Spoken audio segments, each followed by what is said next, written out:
Hey, everybody. Okay, so we're back here today. I thought I would talk about today the second piece of that big why, right? The big why. There's your W for why, right? There. The second piece of once we've got a big why, we need to figure out how to keep that always in front of us. Why do we need that? Because otherwise, our unconscious, remember I said earlier, our fears, our expectations are already um, confidence plateaus that we've got about what we can do, our capability plateaus, those things will drive us into a lot of same activity. And we need to get out of doing the same thing and expecting different results. We need, in order to produce a new thing that we haven't yet received, right? So we need that why to stay in front of us all the time, especially as we're making decisions about where to put our time every day and who to hire, who not to hire, where to spend, where not to spend, where to be brave, what bold actions to take. They all come from that big why, right? So, how do you keep it in front of you? We have a system here at CSE.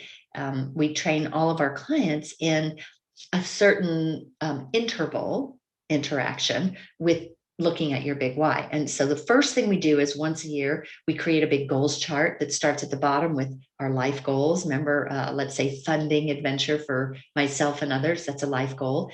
If I want to be there at some point in my life, where do I need to be in a year that would make me know that I was on track to that? Well, I would have earned 500,000 for the year, let's say. Okay. And if I need to make 500, where will I need to be in 6 months? Well, I need to have 250 in the can already. Where will I need to be in 1 month? So we call that a reverse engineer. So that's once a year, we get a reverse engineered goals chart in place based on your life goals. Then we do a bunch of check-ins and they go like this: quarterly. So every quarter we sit down, do a personal retreat with our clients, and our coaches look at where did you want to be every quarter, 90-day goals essentially. And we look at that goals chart and we say, well, where is it now? Because it's dynamic, it changes, right? It changes all the time. So yes, we thought it was going to be this is where we're going in a year. Well, where we now need to be, guess what? I made my number here. Oh, wait, or wow, I'm way far off of that. So what needs to change in terms of 3 months and 1 month as I'm looking at that? So we go back and we adjust that quarterly. We check in, we adjust, we tweak. What are the actions I need to take? What do I need to stop doing and say no to? What do I now need to say yes to? So that's a quarterly review. Usually takes about anywhere from, 30 minutes to 3 hours, depending on how rigorous you are with it. And it's helpful to do it with a friend or a coach. The next interval of check-in is monthly. So once a month, you want to put it on your schedule to just take a look where, how am I doing? So that would be 3 times in your quarter, just how am I doing on that pathway? It can help you look at what to put up there and what to stop doing, what to start doing, right? Then we want to take a look at it once a week.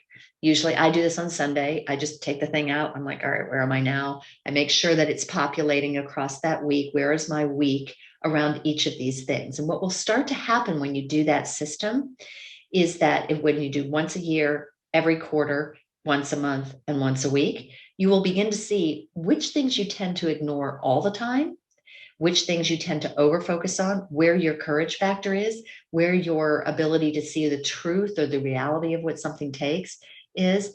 And it doesn't have to take a long time to do that, but that is a way to keep that big why right in front of you. The good news is that as you do that, you will save yourself a lot of time and money. We just had a conversation with a client again yesterday in that big retreat where we looked at her big why, but reminded her of it. What is empowering you to put this big event on your calendar? And she explained it, and we said, great, so what would compromise your ability to do that? Well, these things. And it turns out those are the only things that she's been paying attention to because it's habit for her and she's comfortable there. So it got her really clear that she needed to say no to like 5 things and she needed to say yes to one bold action, which was to hire help. So, we get some clarity there.